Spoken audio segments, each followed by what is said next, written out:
Welcome to episode 143 of Soccer Over Gotham. This is the East Coast Best Coast edition. We have a great show for all of you on this episode. A sleepy Gotham gets 1 point out of AFC, and they end a 3-game road trip as the best road team in the league. And we have some good and some bad updates about the roster. Gotham locks in another talented rookie as for an extension, and then loses a player to injury. Just how much this roster is slated to return next season, we will talk about it. Whose contract is ending at the end of the season, we'll take a look. Then we'll have some quick thoughts on the game against Bay FC. What is it going to take for Gotham to make the playoffs? Does it involve Gary's magic number 33? And we're still scoreboard watching as we look around the league. Nearly every result fell Gotham's way for 3 straight weeks. Let's keep it up.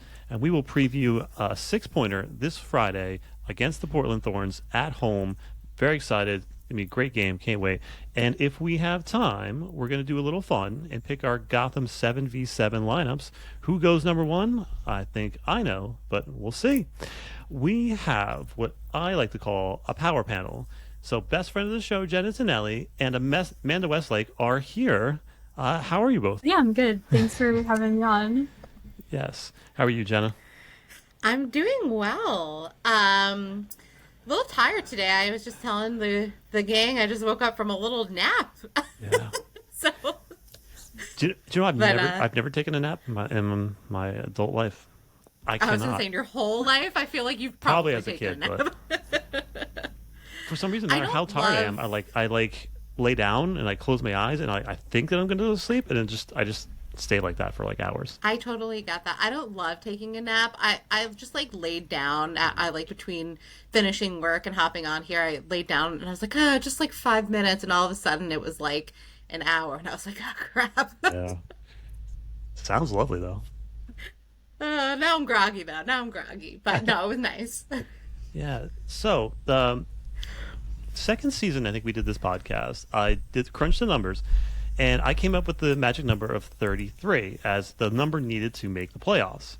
And I fact-checked myself, and since the past 5 seasons we've been covering this team, the lowest points needed to make the playoffs has been 31, which was Gotham, and the highest was 34. So I think, fact-checked, pretty likely that 33 points is the number to make the playoffs, so which means Gotham is 2 points away from doing that. But this season, who knows, right? This table's just been absolutely wild. There's so many teams fighting for those final spots. Yeah, it's interesting to see how, I mean, obviously Kansas City is having like the season of a lifetime. Right. And then the rest of the table is just like fighting for those last 7 spots, with the exception of Spirit, who's like pulling away a little bit, but still catchable. Indeed. And we are closing in on 150 episodes, which is wild to me. Wow. As someone who didn't think I had a lot to say, 150 episodes is a lot. It's a lot of talking. So we're going to start prepping for the 150th show. I'm going to try to get another player for that show. And I want to bring back a former guest who's off doing interesting things, and I want to get her back on and tell more of her story. But I'm already here. I know. No, I'm kidding. I know. Now, and then so we got that going, and Soccer Over Gotham Outside the Box is growing. We did our first Brooklyn FC player interview. Now we're going to do Brooklyn FC's GM on Thursday. We reached out to the New York Sirens, and they said they were super excited to work with us, and they're going to send us a GM and a local player as well. So more of that coming. I'm happy about that. We grow the sport together. It's always been the mission of this podcast, not just to grow women's soccer, but to grow women's sports in general. So a rising tide lifts all boats, essentially. Now, speaking of local sports, today the Liberty, who we follow, decided not to renew their head coach for next season, it's wild. This is a coach who's won 2 championships with 2 different teams and just won last year. Jenna, I know you follow the Liberty. What do you think? No, I was really surprised. And actually, I was working, and my wife comes into the room, and she's like, Sandy Brondello. And I was like, what? Yeah. And she's like, she's not coming back. I was like, what? Yeah, I mean, I don't know. It's always like, obviously I'm not super plugged in with the Liberty like I am with Gotham, so I don't know what's going on over there, but like I was pretty surprised, and what a bummer. I liked her. I mean, she was the winningest coach in Liberty history, and yeah, the season didn't go as planned, but also like everybody was injured, so I don't know. I mean, maybe they've got someone like really, really amazing lined up, but the players seem to really like her, so bummer. Yeah. Yeah, and the two expansion teams are coming in, and they don't have coaches yet, so I'm sure she's going to be fine. I'm sure she'll Oh probably, yeah, yeah. yeah. But the interesting about Liberty is that they only have, I think, two players on roster for next season, and none of them are the big five players. I think they have two players like come off the bench, but Stewie is not on the roster. Sabrina's not on. John Quell's not on roster. I think Natasha's contract is up this season, so they got a lot of work to do. We know Get 'em Stewie's all coming back. back. Yeah, indeed. I love Stewie. And fans, are there some of these people who are a little bit more plugged into Liberty than I am? Are there any like New York Liberty podcasters that you enjoy? We might want to talk to them. So if there's any like shows or anything, Jen, did you know any Liberty podcasts? Well, I know my Miles. You know Miles, who covers the Liberty. You've probably seen him on Twitter. Him Yeah. and his colleague Owen, they have a podcast. I'm pretty sure. I don't know if it's like Liberty specific, but it's definitely like women's basketball. But they're awesome. I think it's called Pull Up with Okay, Miles I and see. Owen. Yeah. Yeah. All right. So recommend them. Recommend following Miles. He's the best. Indeed. And another team, the team we were talking about earlier, Brooklyn FC, this Sunday at home, they are playing Fort Lauderdale, and Fort Lauderdale has Stella. They have Princess, who I don't think has had an appearance yet for them. Also has former Gotham trainee player Raji and not that Julia Grasso. 3 p.m. At home in Brooklyn.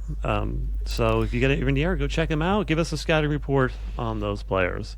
And you can also check them out on Peacock as well. Follow us on YouTube. That's where all these interviews are going to be. The Brooklyn FC interview is going to be exclusively on YouTube and not on the podcast. So follow us there. Let's get on to some Gotham news. It's something that I've been asking for about a month and a half. We got it. Harper is here to stay. A new deal for her. She's got her contract extended to the 2026 season. Just excited for the future of this young talent. Very, very happy. Amanda, your thoughts on Harper staying for another year? Yeah, I think she's been great when playing for Gotham, especially when she's gotten the chance to shine in some of the midweek games in the W Champions Cup. She had a great goal against Chicago earlier in August, another one that was really impactful against Monterey. And yeah, I think it's great that we're keeping depth, signing rookies who are staying. And yeah, I think she's a great addition. What about you, Jenna? I was just thinking the other day about how strong Gotham's entire rookie class is this year, and it's such a difference than what we've seen from Gotham or kind of any NWSL team because of the draft. And now without the draft, you get rookies who might not be the rookie of the year contender, but are still like strong contributors to the team with clearly high ceilings. And Kaya Harper to me is like that player who is just clearly such a strong part of Gotham's puzzle. So really excited to see her extend. Like Amanda said, she's shown exactly what she can do on the pitch, and I think the ceiling is really high for her. So very happy. Yeah, speaks to Gotham scouting. They picked. Yes. They have not missed this season with the players coming out of college, which is awesome. And now Gotham has all of their rostered players signed on for at least 2026, except for 4 players. We have Jace, whose loan is ending. We have Duran, whose contract now ends March next year. We have Purse, who's an unrestricted free agent, and Ella Stevens has a mutual option, meaning that if the player and the team agrees, they can extend their contract for another year. Just your thoughts on Gotham. I mean, locking up everybody. This is a really, really good thing. Yeah, it's funny because I kept, the team will be like, oh, news coming, and it's like another extension. I'm like, good. So I'm very happy to see that, and it means that the team is comfortable in their direction and the players want to stay. So those are both 2 really, really good things. Obviously, Midge and Ella are 2 players that I really want to see stay at Gotham as well. two players that also have been dealing with a lot of injuries. Midge more than Ella, although Midge is, plays, obviously playing more this season, and Ella has been out for a bit. But I really also hope they either extend Ella's mutual option or she re-signs a new contract and that Midge signs another new contract, because honestly, to me, Midge is kind of one of the faces of this team. So it's hard to imagine this team without her. So otherwise, though, I think Gotham's doing really good business with their players. Yeah, totally agree. I think it's a really good thing that players are staying at Gotham, especially as we saw a lot of turnover the past 2 off seasons. To potentially not have that again could be really good for the team. And yeah, I think Midge is amazing, such an important part of Gotham, and just watching her in the wing of the last game and her ability to dribble past defenders, create chances is something that Gotham really needs. And so definitely hope that she's staying. Yeah, the only true winger on the team, and as long as Gotham has the money, they should obviously it should work for both. I can't imagine her getting the minutes that she wants with a team that's going for a championship every season. So it's whether she wants maximum money or she wants to win a championship. One of those two things. Hopefully, she chooses winning a championship over the max money, because I don't think Gotham has max money. Maybe they do. They keep finding money somewhere. They keep turning over every couch cushion. They somehow found like $1 million and a quarter to get Jaden Shaw. All right. I know. Somebody tweeted, I can't believe Gotham had $1 million, and then I was like, well, not anymore. Yeah, right. They must have maxed out that credit card. They must have. Yeah, seriously. Yeah. But worth it. Yeah. And I'm also thinking about, this team that they have returning for 2026 and adding Davidson back in the lineup is, wow, that sounds awesome to me. I know. Oh, they really missed Davidson back there. I just imagine what that goal differential would be if they had her. Yeah. Be in the Kansas City territory. Yeah. And on the sad side, Taryn Torres tore her ACL for the second time. It was a left knee this time. I do not recall. I looked. I could not figure out if it was her left or right knee last time. Jenna, do you have any idea? I can't remember.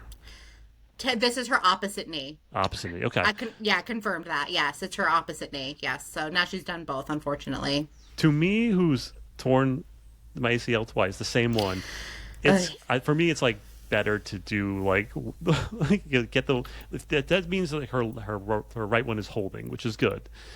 Doing the same one over and over that's where trouble starts happening. But hopefully she can get better, and she's been through this before with the club. And yeah, Amanda, your thoughts on losing Taryn? Yeah, it's just so tough to see. It's awful injury for anyone, and especially Taryn has been a pretty good player for Gotham this year. And seeing her miss a season and then come back and then play and then be out again is just really hard.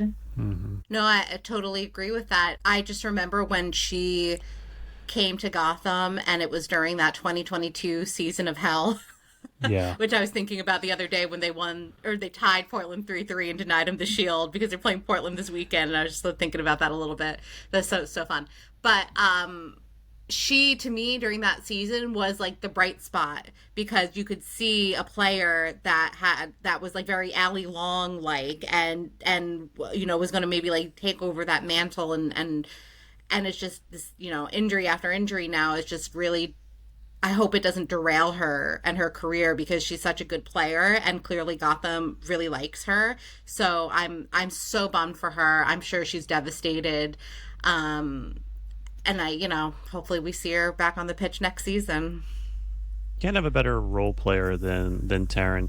And even when she was injured last time, I know the coaches always made a note of, she was always hanging out in the back. She was always learning film. She was helping the coaches, helping the players. Mm-hmm. She's just a great player to be around their locker room. And she's always a good teammate and a talented player. And she does everything the coach asks her to do. And she's just probably a dream to coach. And sad to lose her, but we got her for a little bit longer. So hopefully she gets healthy, gets back. And Jenna, question for you though. Now that Gotham has lost Neely Martin and Taryn Torres in 2 weeks, are you a little concerned about the midfield depth? It's a great question, and I was thinking about this because when the team signed Jalen Howell, I was like, well, that's interesting because she's exactly the same profile as those two players, especially Neely, but now Hmm. she's been playing more, higher up and not in that standard six role, and she's been doing really well there. I mean, she's scoring goals and creating chances, and so I don't know what I think Gotham is now lacking a little bit in that area of depth because, which is such an interesting thing to say because at the beginning of the year I was like, oh my god, they have like so many sixes, like what the heck. So yeah, maybe they can bring make a trade or sign somebody. I don't know. I don't really know what the deal is with all the trade windows. Yeah, kind of pushes the acceleration of Jaden Shaw into the lineup pretty quickly. Oh yes. Your thoughts, Amanda, on this midfield with adding Jaden Shaw? Yeah, so we've seen for the past few weeks, Jaden, and Rose play all together. I think I like that formation. I think it works. It seems like Rose and Jaden have been able to play well together. I know there was a concern in North Carolina with Jaden and Ashley Sanchez kind of playing the same position, and people said that it didn't really work out that much. But I'm optimistic about this.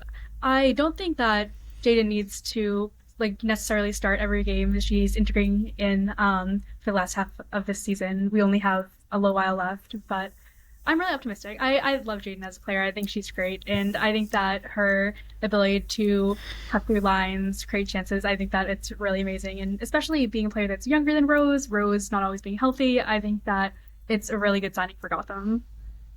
And also, That's a good point. And sorry, just not to okay. cut you off. I wanted to pick up on something Amanda said, which was really interesting about Jaden Shaw and Ashley Sanchez and how that didn't really work in North Carolina. But something that I think is really interesting about Gotham, and I think why this is going to work exactly like you said, Amanda, is that it almost kind of doesn't necessarily matter what position you start on in the beginning of the game. Like it, it's like you kind of have to kind of in Gotham's style of play, like pick up on those other positions, and all of the players have gotten really, really good at that. So you can have those players on at the same time who are maybe positionally very similar, and it will look very, very different than what like a North Carolina was trying to do. So it's a really interesting point. Although I would like to see more. I still want to see Sarah Shapansky in there. That's I'm kind of the rookie of the year stuff is going to start. The talks are going to start, and I'm really torn between Lily and Sarah because I wish they could both win because Yeah. they've been both incredible. And yeah, I think Hasbro has done very well in the midfield too, and she's been. I think she's an improving player, but I think Gotham's going to be okay. Do we want to talk about the Ballon d'Or? Question, Amanda: do they discount NWSL players? I think absolutely yes. Looking at this list, in the NWSL players, we have Marta at 12th, Band at Hmm. 14th, Schwinga at 17th, and Esther at 22nd. I think that's ridiculous. There's Hmm. no way that almost all the best players in the world play in Europe. Yeah. Preach. Jenna? Yeah. Absolutely preach. I mean, look, these awards are kind of silly. It's obviously it's a French award. I actually was watching CBS's coverage of it, and Darian Jenkins, former NWSL player, was on the desk, and she was making some interesting points. Is that where the men's game have twice the amount of journalists voting than the women's does, and what that does is it artificially shrinks the pool of what people are watching. So you don't really have like the same like breadth of knowledge about the women's game, and I really think that a lot of these people are not watching the NWSL. So when you have a player like Chawinga, who is absolutely killing it for club and is probably the best player in the world, if not top 10 for sure, but doesn't have like a strong national team that's like on the world stage, in the same way that like England is, or getting the same attention, rather, I should say. So I think the NWSL is really discounted because it clearly the positions that you find these players in are not what I think lines up with reality. It's just not what these people are paying attention to. Like the voters are clearly not like paying attention to it in the same way. So that's very frustrating. And why is Marta not top 10? She literally won 2 trophies. I just think it's silly. And and Bonmati is an amazing player, but I don't get it. And why is Chloe Kelly in the top 5? So all right. So anyway. Yeah, I am 100% on board with all of that. Yeah, they obviously discount NWSL players and non-European players. It stinks. Now, let's get over to this game. All eyes, I think, were on Gotham's forward Esther Gonzalez, who is heading neck and neck for the Golden Boot race with Chawinga. Esther has been the only consistent scoring threat for Gotham throughout this season. And against Bay FC, where Gotham has done pretty well so far, they won the last 3 matchups leading into this game. They've won 9-2 as far as goal differential against Bay FC recently, and Bay FC was determined to change that, and they announced before the game that their head coach is not going to be renewed for next season, or he's stepping away for next season. So there's some issues there at Bay FC. They are below the playoff line. They're trying to get into the playoffs. I think the main points from this game is this is the end of a 3-game road trip led to San Diego, to Vancouver, and to Bay. So Gotham looked tired. This was a tough road schedule. Even if you take it's an academy team, they played their backups, whatever, but not really. And yeah, it's just a lot of travel. Just your thoughts on just this crazy road schedule, and ending up, getting 7 points from 3 games. Yeah, not bad. I was actually a little concerned about this Bay game because of everything you just said, Gary. Yeah. This really long West Coast trip that they were on. At a certain point, it doesn't really, in the NWSL, like where you stand in the table really has no bearing on who's going to win the game. So, you always have that aspect of it. And then plus just the exhaustion of that kind of trip is really tough. So I think, coming away with a point, even though it's disappointing because, Bay is a lower table team, I think is fine, in the grander scheme of things. And I'm actually a little concerned for their game on Friday because they played Sunday and then they come back and then all of a sudden now they're back at training and then they go play on Friday. It's a very short week. So that's going to be, I think that travel schedule is really, really tough. And what's your thoughts, man? You're coming into a game where Gotham has not played well against teams below the line. Yeah, it was a tough game to watch. Just saw Gotham couldn't really keep up in time, seemed a bit tired, like you said. Didn't keep possession as much as they should. The goal that they scored, which was Esther to Rose Lavelle, that was a good goal, but then Jananji coming in, especially in like the 60th minute, had a ton of energy. Definitely Gotham's defense couldn't keep up there. But yeah, it's tough not to see Gotham get all 3 points, but it seems like the team is definitely in a better place than they were in August when they were losing, tying a lot more. And so being in 3rd place on the table, that is definitely a good sign, even if it's only a goal difference. And hopefully they can keep it up and get back there. Let's talk about that goal. This was Esther telling everybody on the team, saying, "This is how I want the ball." Hilarious. Great pass from Esther to Rose. And what's interesting about the goal from Rose is that from where she took the shots, it was like a 0.37 expected goal. So it's not a good angle to get a goal from. But if she got it on frame, it jumps up to almost like a 0.7 something expected, 0.70 expected goals. So where she put it, 70% of the time, keeper's not stopping that. Beautiful shot from Rose. Just shows the amount of attacking talent we have and how Rose can rise to the occasion and lift any team. Your thoughts on Rose's goal, Jenna?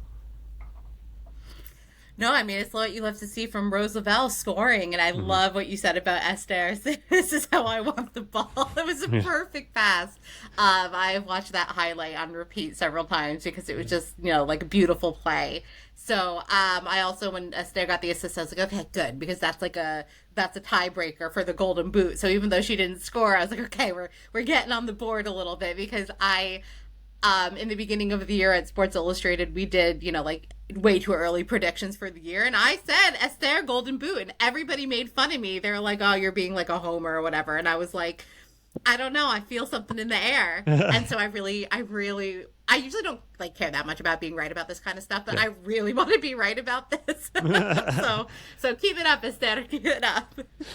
No doubt. And then I think for the second half, bringing in Kudananji, I think we got to see why Bruninia is used sparingly as a defensive back against some of the faster and more dominant attackers. Because Kudananji kind of turned her around a couple times, caught inside, played. It's a gorgeous goal. I'm sure that was probably like a 0.90 on target expected goal. That was just amazing. Berger, who's never out of position, didn't get anywhere close to this ball. Beautiful far post ball. Just a wonderful, wonderful goal. And you noticed as soon as that happened, maybe a couple minutes later, Mandy switches with Bernina. Then Kudananji's quiet for the rest of the game. So you can see that like Bernini is amazing going forward. She might be better suited as a midfielder in this system against the faster attackers, just not quite able to handle them at this moment. Maybe she grows and gets better, but that was a little bit frustrating to watch. But Gotham finished the game strong. I think they finished with full momentum. I feel like all the subs. I think Gabby, Sarah, Mandy, and Katie did a fantastic job closing out this game and getting a point on a tough game on the road against a decent Bay FC team. Mandy, any thoughts on Bernini and Kudananji? Yeah, I would agree with you, saying that she just couldn't keep up. I think that I've been really impressed with her attacking ability for the past few weeks. She's been playing a bit more, especially in the Vancouver game. She had a great goal, was creating a lot of chances there, putting in some good passes. But yeah, we've also seen her on the wing a few times earlier in the spring when some of our wingers, Gabby, Midge, were injured, which was an interesting change. I know Gotham likes to change things up a bit sometimes, so maybe we could see that again. Maybe she's more of a substitute player coming off the bench for Mandy and Lily, but yeah, I don't know. Yeah, it was the game against Washington last season where Rodman kind of ran her over a couple times, where I think that planted the seed in Amos's head that maybe she can't handle these faster, stronger wingers, and she hasn't played against any of them for a little while, and then finally she gets against one, and that's what happens. However, I think the road trip was a success. 7 points in 3 games, retained third place, like Amanda mentioned earlier. I think Gotham is still an excellent road team. They get to go home and hopefully get a little bit of rest, just because Portland's coming to town. Post-game quotes from Lily Rio, which I thought was interesting. She said there's a lot to take out of this one, positive and somewhat negative. There's a lot we have to build on, and we know that our standard needs to be a little bit higher, especially defensively. Just coming out of this with different takeaways, we can dominate a little bit more possession-wise off the ball. How can we trap teams and just eventually regain the ball a little bit better? For us, we've been fortunate enough to score goals each game, but coming off the break, we knew we wanted to strive for the playoffs, and to do that, we're just going to have to keep pushing here. Obviously, happy to come away with a point, but we wanted more out of that. And I think that encapsulates all the fans' thoughts and us as commentators on it. On stats-wise, I think the most interesting stat was Gotham really didn't create chances in this match. They held a lot of the ball, they moved it around a lot, but a total expected goals of 0.91, and almost half of that was one goal. Rose's shot on goal, so that part is tough. Full-time thoughts. Hero of the match, fans thought Lavelle, 67%, was the hero of the match over Astaire, Reel, and Howell. Do you agree, Amanda? I agree with that. She had a great goal. I think that Rose is just one of those players who makes a big difference when on the field. Yeah. Jenna? So my hot take on these polls are it's usually the goal scorer who gets them, but I don't always think that that's the player of the match. Obviously, like, you need the goal to win, so, like, I get it. But sometimes that's not the case. Here, I don't know. I think it's hard to say, but she, like, blew it out of the water on this, and obviously the goal was incredible, so, like, I get it. So, I don't know. I'm just on, like, a little bit of a soapbox about, like, it's not always the goal scorer who's the player of the match, but I get it. I'm with you. But on a night when Gotham was sleepy most of the time, the goal counts. Jump into the standings. This is wild. So KC wins the Shield. Good for them. And then Washington is still 6 points from Gotham. They were not able to separate from Gotham, so we still got some chance to catch up to them. We still got about 6 games left. Every other result basically fell Gotham's way again for a third straight week. Gotham is now tied with Portland and San Diego. They drew, which couldn't be better for Gotham. Gotham still holds the goal differential at +4 on Portland and +6 on San Diego, so that's a good sign. Seattle dropped points. Orlando dropped points. North Carolina claiming that 8th spot in the table as Houston climbed. Racing Louisville finally dropped below the line. Angel City, Bay, Utah, and Chicago. It's been I'm gonna say it's been fun to watch Chicago and Utah in these past couple of weeks. They've been giving up. They haven't given up yet, so good for them. Once Gotham Paige Monahan has been heating up for Utah. Yeah, Gotham players get hot at the end of end of the season. So Monty Dorsey, Paige Monahan, Mike Tani, Jenna Bike, all them. Yeah, they're killing it. So let's jump over to scoreboard watching. Let's see what we got to figure out for this week. First game of the weekend is Gotham against Portland. Obviously, we're winning that one, so that helps. Oh, okay. We don't even need to go. Then KC and Chicago. I don't care. Let's go Chicago. Let them let them get another win.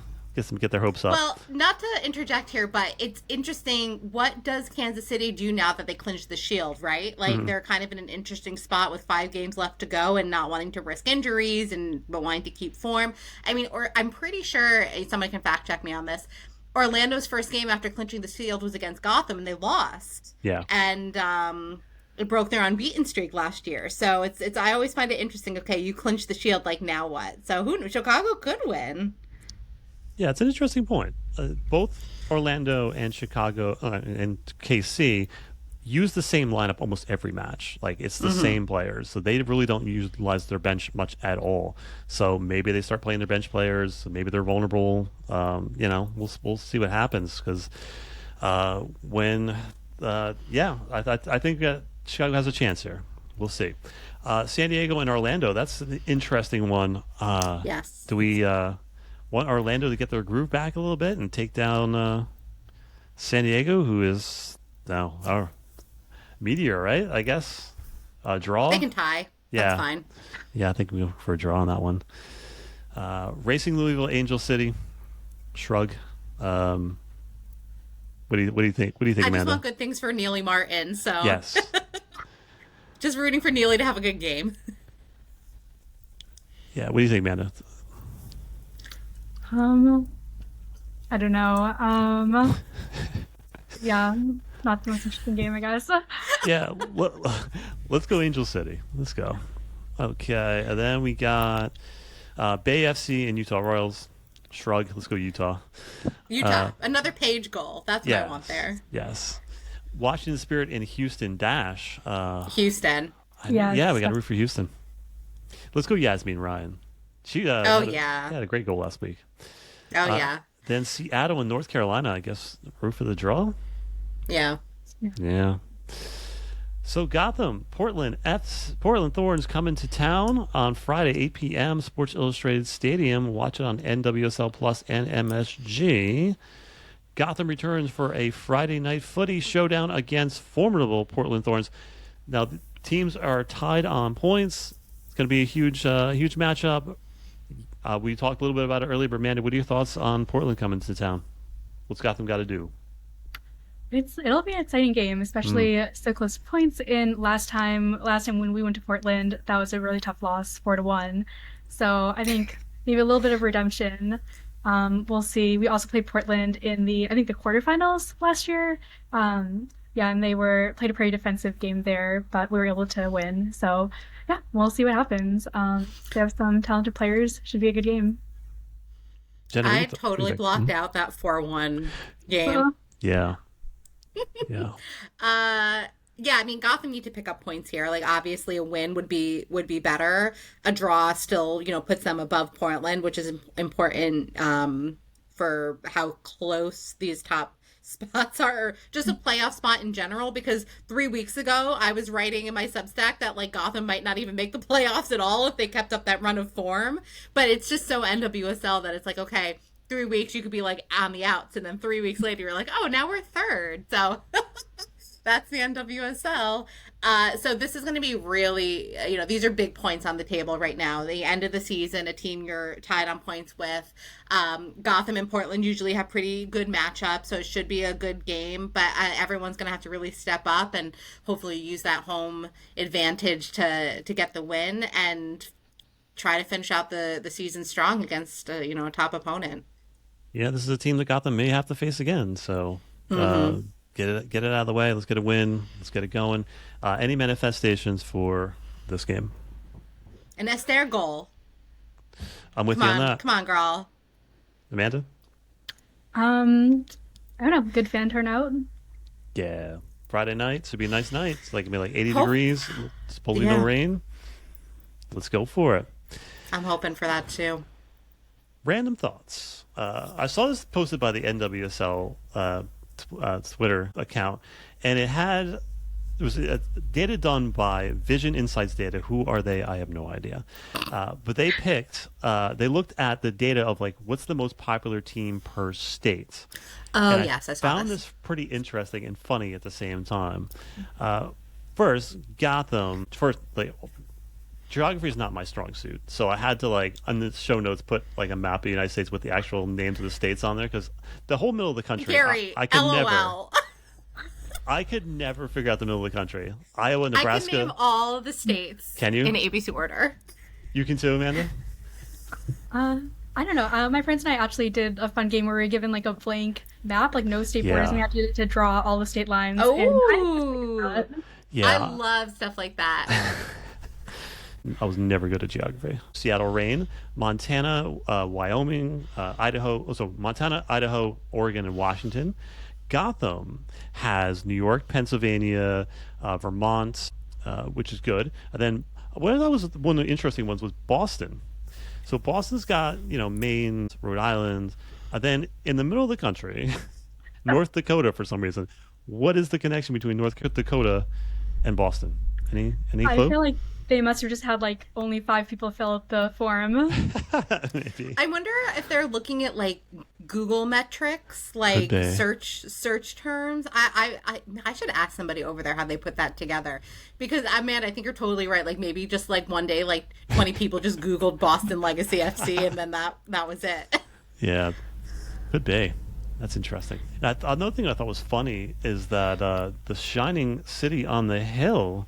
The team that the NWSL put so much stock in as the golden star, the golden child, Angel City, is nowhere to be found on this map.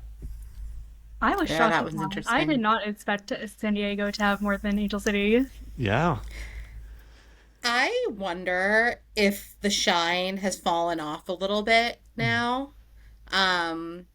I think Angel City is a great team, great organization, great players, like all that. But I think there was a lot of expectations put on for this team, and it's they're just kind of falling into the groove of being just an NWSL team. I mean, they do great with fan engagement. I think they're one of the best community builders in the league with their fans and their community, but. I think they had a lot of expectations, and it's just kind of like regressing to the mean of other teams. But it was interesting that San Diego was clearly. I just got to know what is this data? That's what I need to see, because depending on what metrics you use, it could be totally different. So who knows? The hot take. And Chicago has a ton of territory. I mean. Like 10 different states. It's just wrapped around Racing Louisville. That was interesting. I was surprised Orlando doesn't have more territory than the Courage. Like, the Courage won. They were like dominating the league for like 6 years. So established their foothold there. And the Chicago Red Stars Stars as well were very good back in the once upon a time. True. I know when I interviewed the Angel City chicks on the podcast, maybe like 2 seasons ago when they first started, they were like, we're marketing FC. Like they said that, not me. I'm like, okay. But yeah, I'm so surprised by them. Like, why is Gotham getting all the players? Like, did you tell me they have no pool over there for star players? I don't know. It's weird. I'm cracking up at this map in here. Yeah. I don't know where the middle of the country is. I've never been there. I have. I I guess have. I've only ever been I mean, I've been to Kansas City and I've been to Louisville for, Yeah. NWSL, but otherwise, no, me neither. No, like Nebraska, South Dakota, Iowa, like I, whom all together. I have no idea. I was talking to someone from South Dakota the other day and I was like, oh, I don't know if I've ever talked to anyone from South Dakota before. Right? Yeah. What is even out there? I don't know. It's probably beautiful. Yeah, I'm sure. Okay. All right. We're going to have some fun. I thought we'd pick our Gotham FC 7v7s rosters. So we're going to do a bit of a draft. Um, how do you want to do? It's going to be all going to 7 rounds. We're going to pick our top players all the way through the roster. And any player, even if they're injured, can make this roster. Just has to be. Okay, let's go by age order and youngest was first, so that's me, obviously. Okay. I'm No, out. I'm just kidding. Okay. Okay. I'm So 23. just pull this up here. Harry's like, I'm not humoring you. Yeah, I'm not. Okay, random draft order. I'm last. Amanda, Jenna, and Gary. So, okay, so it's gonna be you first, Amanda. You get the top pick.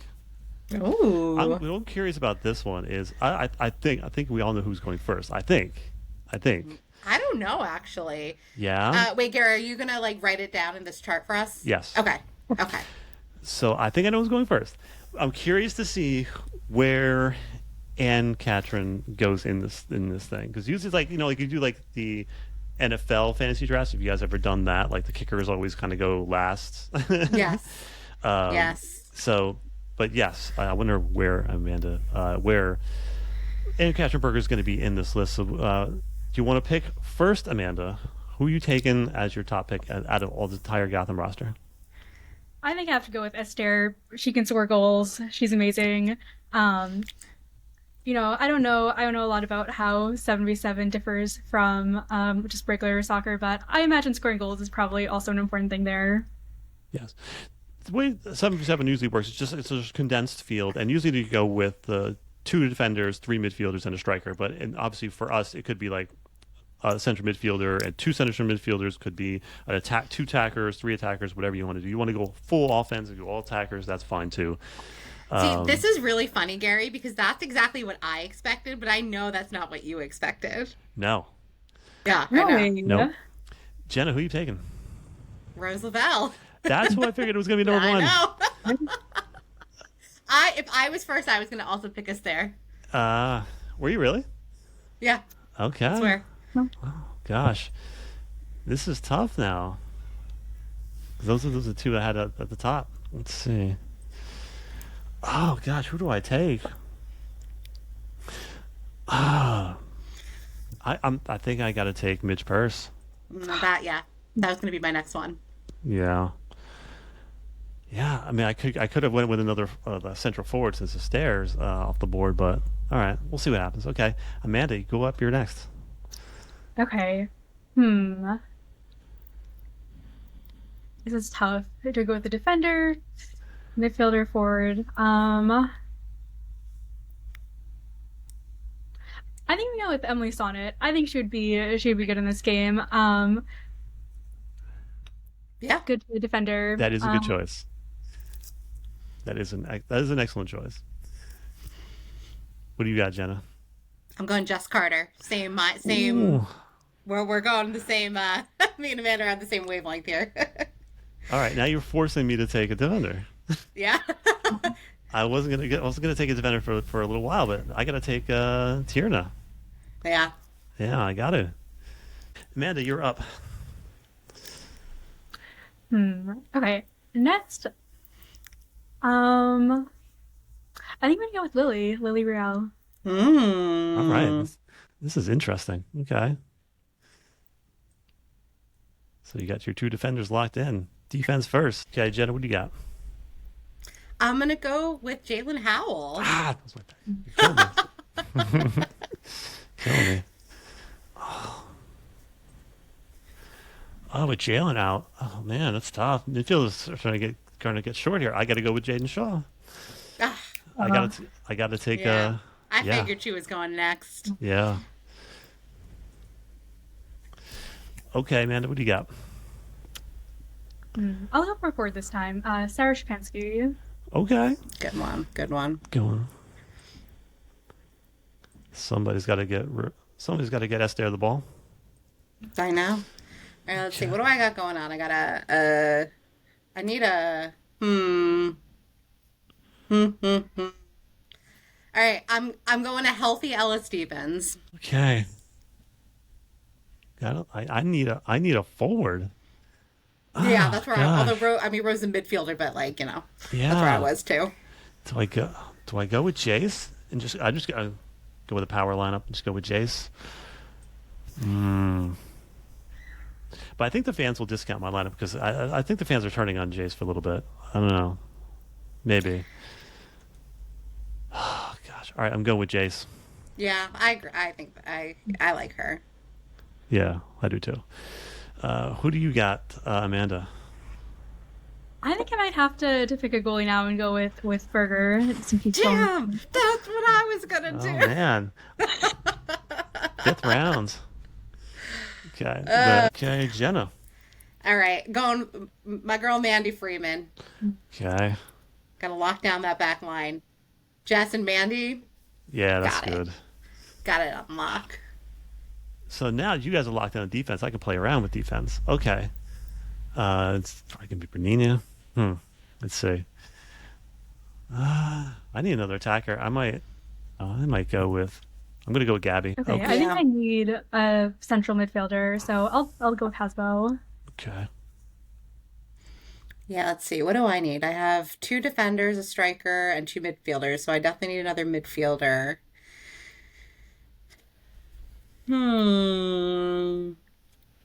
This is tough, actually. So between Kaya, Taryn, and Sophia. I know you have Kaya as a forward, but she can also play in the midfield. Yeah. Okay, I'm gonna go Kaya. She just signed her extension. She's got that great goal she scored. Yeah. All right. So what do I have? I still need a defender and a goalkeeper, so I got to go defender. I'm going to go Bernina. Gonna have some fun. I'm like, Hey, you got all the Brazilians. I know. Yeah. Got Brazil Okay. FC over there. So who's your final pick? Ooh, okay, so far I have Esther, Sonnet, Lily, Sarah, Anne, and Hasbo.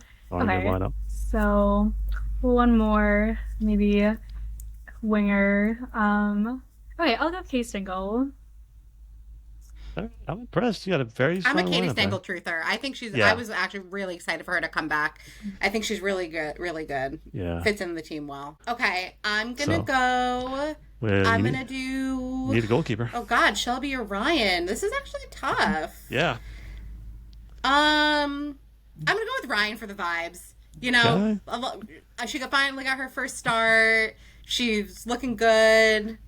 She's hilarious. It's gonna be a good team. Yeah. Okay, I'm gonna put these to the fans and see who they vote as the best 7 team. I don't know. This is tough. Yeah, this is gonna be tough. This just shows you how talented Gotham's roster is. We can do 3 full 7s and still feel like Yeah, we're all because pretty even strong. with let's see who's still on the board. Taryn Torres, who I feel like even though we said no injuries, I feel like we were all it was still in the back of our minds. Yes. Sophia Cook, who's been really, really good, but just hasn't gotten a ton of minutes, so it's kind of hard to say. And similar with Kayla Durant, she's so new. We haven't seen a lot of her yet. But otherwise, that was hard down to the last pick. Even the goalkeepers, I was struggling. Yeah. Poor Mac with him. Poor Mac. Oh, and Mac, aw, the baby, yeah. Yeah. All right, so we will see you all next week. What does next week look like besides what's the game after the Portland game? Got that Seattle? schedule. They only have 3 more home games. I know. Wow. Yep. So Sunday after that. So we got a week. So we got some time. Okay, cool. So we will be back next week. Check our YouTube page for our second outside the box interview with Brooklyn FC's GM. I'm excited about that, and we will see you all soon. Let's go.